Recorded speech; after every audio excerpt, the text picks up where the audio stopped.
I firmly and strongly believe that when you feel powerless, you are powerless. And when you feel powerful, you are powerful. Let's just show ourselves, each other, our power around the midterms and every day. Well, former Vice President Kamala Harris says she's considering now whether to run for president again in 2 years' time. She may, though, struggle to bankroll her bid. Here's why, according to the LA Times. Big donors backed Harris in 2024. For 2028, they're not so sure.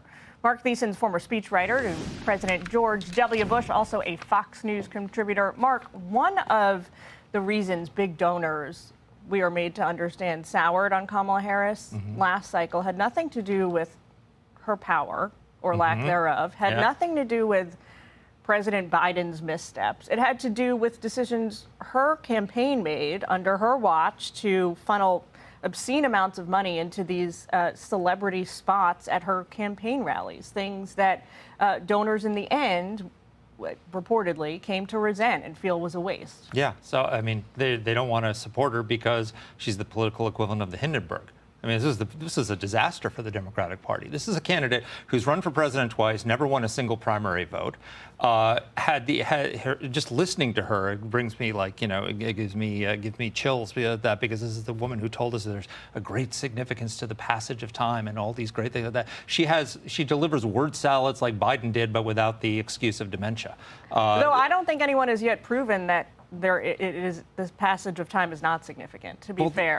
That's a fair point. I mean, when I listen to her, I think but for the grace of God goes our president. We'd have to listen to that for 4 years. And on top of that, she was a gaffe-prone candidate, but she's also a gaffe-prone leftist. I mean, the GovTrack, which is a nonpartisan group, actually put her to the left of Bernie Sanders in terms of her voting record. So what the Democratic Party needs to do if they want to win back the White House is move to the center.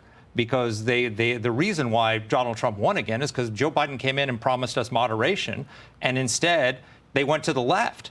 And it was a disaster on so many levels. And so if they want to learn the lessons, they have to go back to move back to sort of Clintonite centrism.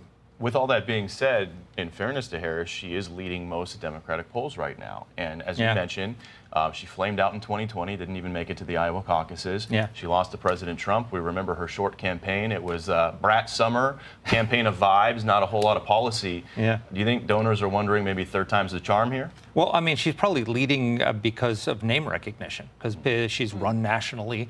She was the vice president of the United States. People know who she is. But just because she has name recognition doesn't mean people are actually going to vote for her for president. I mean, I think the Democrats have a problem, which is that Donald Trump has fundamentally shifted the political stream, where he's made the Republican Party the party of the working class, and they've become the party of coastal elites. And the coastal elites want leftists. But that's not what the American people want. So if you want to go back if you want political recovery, you have to move to the center.